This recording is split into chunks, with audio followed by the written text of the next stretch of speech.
السلام علیکم ورحمۃ اللہ وبرکاتہ۔ الحمد للہ وکفی وسلام علی عبادہ الذین اصطفی، اما بعد فاعوذ باللہ من الشیطان الرجیم، بسم اللہ الرحمن الرحیم۔ انا انزلناہ فی لیلۃ القدر وما ادراک ما لیلۃ القدر، لیلۃ القدر خیر من الف شہر، صدق اللہ العظیم۔ میرے محترم بزرگوں، بھائیوں اور دوستوں، ابھی گنے چنے چند ہی دن کے بعد میں اللہ تبارک و تعالیٰ کی مرضی کے مطابق انشاءاللہ ہمارے اور آپ کے سامنے ایک عظیم و شان، بابرکت، رحمتوں والا، عظمتوں والا اور ہر طرح کی دنیا اور آخرت کی کامیابی کو دلانے والا وہ مبارک رمضان المبارک کا مہینہ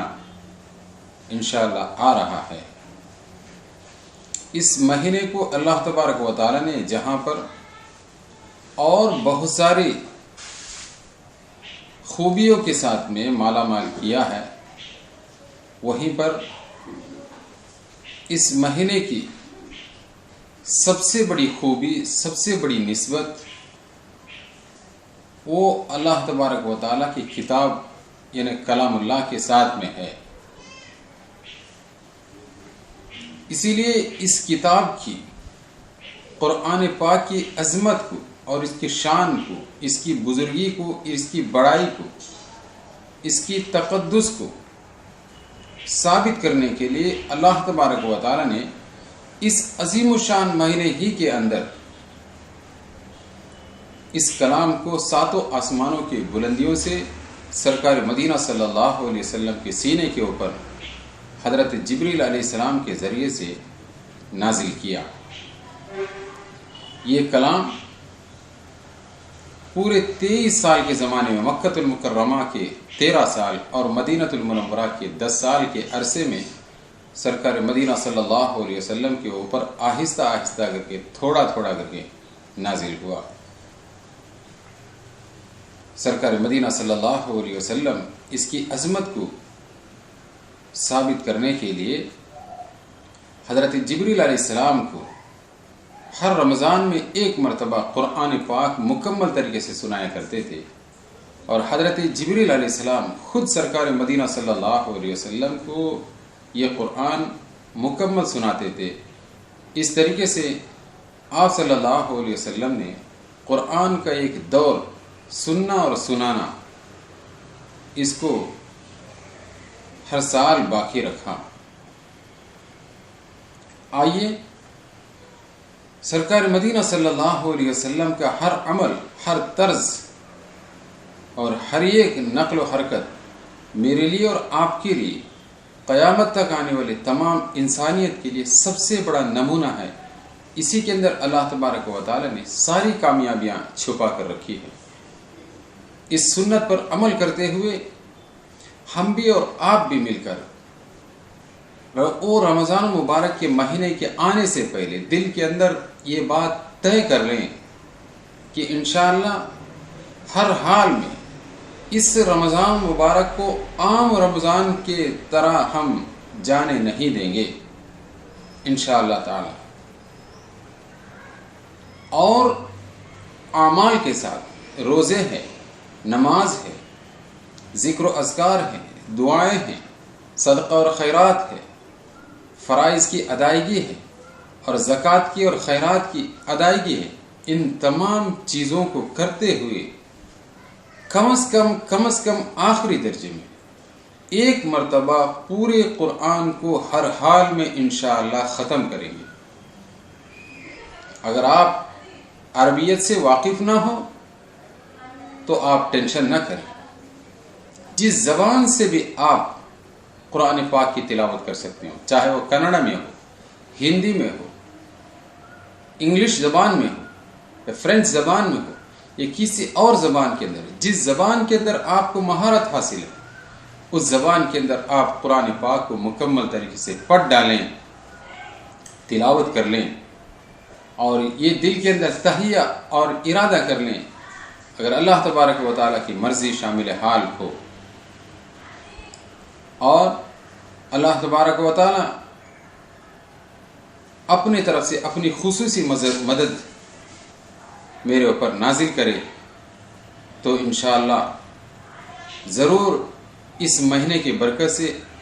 میری نیت کی طرف دیکھتے ہوئے اللہ تعالیٰ اپنی مدد کے دروازے کو ضرور میرے لیے کھول دیں گے. اس مدد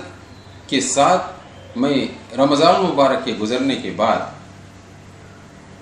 قرآن پاک جس زبان پر نازل ہوا ہے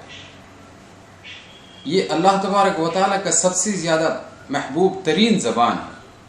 اور آپ صلی اللہ علیہ وسلم کی اپنی زبان ہے وہ ہے عربی. حضرات گرامی عربی کے اندر واقعی وہ بھی قرآن پاک کی زبان کے اندر حقیقت میں وہ لذت ہے، وہ راحت ہے، دل کی خوشی ہے، دل کا نور ہے. جس دن ہمارے اور آپ کے دل کے اندر یہ حقیقت کا انکشاف ہو جائے گا، کھل جائے گا، یقیناً ہم پچھلی زندگی کے پر اس قدر افسوس کرنے لگیں گے ہم نے کیا کیا، کہاں پر اپنے قیمتی وقت کو ضائع کیا. تو آئیے دوبارہ ہم اور آپ یہ عزم مصمم کر لیں، پکا ارادہ کر لیں، رمضان مبارک میں ہم ہر حال میں ایک مرتبہ قرآن پاک کا ختم کریں گے انشاءاللہ. اور اس ماہ مبارک کے گزرنے کے بعد ہم اس کی اصلی زبان یعنی عربی زبان کے اندر پڑھنا نہ جانتے ہوں تو ضرور انشاءاللہ کسی نہ کسی شکل میں کسی ایک عالم سے رابطہ کر کے قرآن پاک کو حاصل کرنے کی سبقن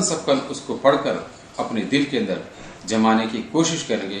انشاءاللہ تعالی. اللہ تبارک و تعالی اس مدد سے مجھے اور آپ کو اور پورے امت مسلمہ کو مالا مال فرمائے. حضرات سامعین، آج امت مسلمہ کی ہر موڑ میں، ہر جگہ پر جہاں پر ناکامی کی آوازیں جگہ جگہ سے سنائی دے رہی ہے اور امت مسلمہ کی ناکامی کے بہت سارے اسباب ہیں، ان میں سے ایک سب سے بڑا سبب، سب سے اہم ترین ریزن وہ ہے قرآن پاک کا ہمارا اور آپ کا ترک کر دینا، چھوڑ دینا، اس سے اپنے رشتے کو اور نسبت کو دور کر لینا ہے. ایک حدیث کے اندر اللہ کے رسول صلی اللہ علیہ وسلم نے ارشاد فرمایا، اے مسلمانوں تم قرآن کو مضبوطی کے ساتھ میں پکڑو ورنہ تمہارے سینے سے ایسا نکل کر یہ جائے گا جیسا کہ اونٹ کو رسی کھول کر چھوڑنے پر جس تیزی کے ساتھ میں اس کے مالک سے آنکھ چرا کر بھاگ جاتا ہے، اس طریقے سے پھر بعد میں اس کو تلاش کرنا مشکل ہو جاتا ہے. حضرات سامعین، آج ہوا یہی، سال بھر، سال کا 11 مہینہ عام طریقے سے اللہ ماشاءاللہ چند گنے چنے ساتھی ایسے ہیں جن کے اندر قرآن پاک کی تلاوت کا روزانہ کا معمول ہے. ورنہ تو ہوتا یہ ہے رمضان مبارک کے شروع کے چند ایام میں ہم قرآن پاک کو کھولتے ہیں، چند آیتیں تلاوت کرتے ہیں، چند پارے پڑھ ڈالتے ہیں اور جو چھوٹی صورتیں ہمیں یاد ہیں اس کی تلاوت کر لیتے ہیں اور اس کے بعد میں ہمارا اور آپ کا اس کلام کے ساتھ میں جو دنیا اور آخرت کے اندر مجھے سرخرو کرنے والا اور کامیاب کرنے والا اور کامیابی کے اعلیٰ منزل تک پہنچانے والا یہ مقدس کتاب ہے، اس کتاب کے ساتھ میں کسی قسم کا کوئی رشتہ نہیں رہتا. اللہ تبارک و تعالیٰ مجھے اور آپ کو معاف فرمائے. یہ رمضان مبارک ہم پورے احساسات کے ساتھ میں، جذبے کے ساتھ میں، دل کے اس تڑپ کے ساتھ میں، دل کے اس شوق کے ساتھ میں اور دل کی اس فکر کو، غم کو، کڑن کو لیتے ہوئے، قرآن پاک کو ترک کرنے کے احساس کو اپنے دل کے اندر لیتے ہوئے پورے تڑپ کے ساتھ میں ہر حال میں قرآن پاک کو ایک مرتبہ ہم انشاءاللہ ختم کر کے رہیں گے. انما الاعمال بالنیات، آپ صلی اللہ علیہ وسلم نے ارشاد فرمایا عمل کا دار و مدار نیت کے اوپر ہے. ہماری نیت اگر پاک ہے، صاف ہے، ہم اپنے دل کی گہرائی سے اگر یہ پکا ارادہ کرتے ہیں اور اس ارادے میں ہم سچے ہیں کہ خدا کی قسم اللہ تبارک و تعالیٰ کی مدد ہم سب کے اوپر آ کر رہے گی یقیناً جس دن قرآن کے ساتھ میں میرا اور آپ کا اور امت مسلمہ کا رشتہ مضبوط ہوگا، خدا کی قسم اس دن وہ کامیابیوں کا منظر امت مسلمہ دیکھے گی جو اس سے پہلے اس کو ایک عرصے دراز سے وہ چیز نظر نہیں آئی ہوگی۔ حضرات گرامی، ہمیں اور آپ کو یہ عزم کرنے کا، پختہ ارادہ کرنے کا ابھی موقع اللہ تبارک و تعالیٰ نے دیا ہے۔ اس موقع کو غنیمت سمجھے، اور یہ گنے چنے چند دن ہیں، اس کے اندر اللہ تبارک و تعالیٰ سے تڑپ کر پورے جذبے کے ساتھ میں، دل کے گہرائیوں سے، آنکھوں سے آنسوؤں کو نکال کر اللہ تبارک و تعالیٰ سے مانگے۔ انشاءاللہ یہ ماہ مبارک اللہ تبارک و تعالیٰ اپنے فضل و کرم سے اس عظیم الشان عمل سے ہمیں یوں ہی ہاتھ سے نکلنے نہیں دے گا، بلکہ ہمارے ارادے پر عمل کرنا اللہ تعالیٰ اپنے فضل و کرم سے آسان کریں گے۔ بس اسی پر میں اپنی بات کو ختم کرتا ہوں کہ اللہ تبارک و تعالیٰ مجھے اور آپ کو کہنے سننے زیادہ عمل کی توفیق سے مالا مال فرمائے، صحت و عافیت کے ساتھ میں، پورے شوق اور جذبے کے ساتھ میں، بغیر کسی پریشانی کے، پورے ذہنی سکون کے ساتھ اس رمضان مبارک کے اندر داخلہ اللہ تعالیٰ اپنے فضل و کرم سے ہم سب کو اور پوری امت مسلمہ کو آسان فرمائے، اور ایک گھڑی بھی رمضان مبارک کے اندر، چاہے دن کا ہو رات کا ہو، کسی غفلت کے اندر، اللہ تبارک و تعالیٰ کی نافرمانی کے اندر، گناہوں کے اندر، اور سرکار مدینہ صلی اللہ علیہ وسلم کے سنتوں سے دوری کے اندر ہمارا اور آپ کا نہ گزرے۔ اس طریقے سے اوقات کی حفاظت کرنا اللہ تعالیٰ ہم سب کو آسان فرمائے۔ وآخر دعوانا ان الحمد للہ رب العالمین، آمین یا رب العالمین۔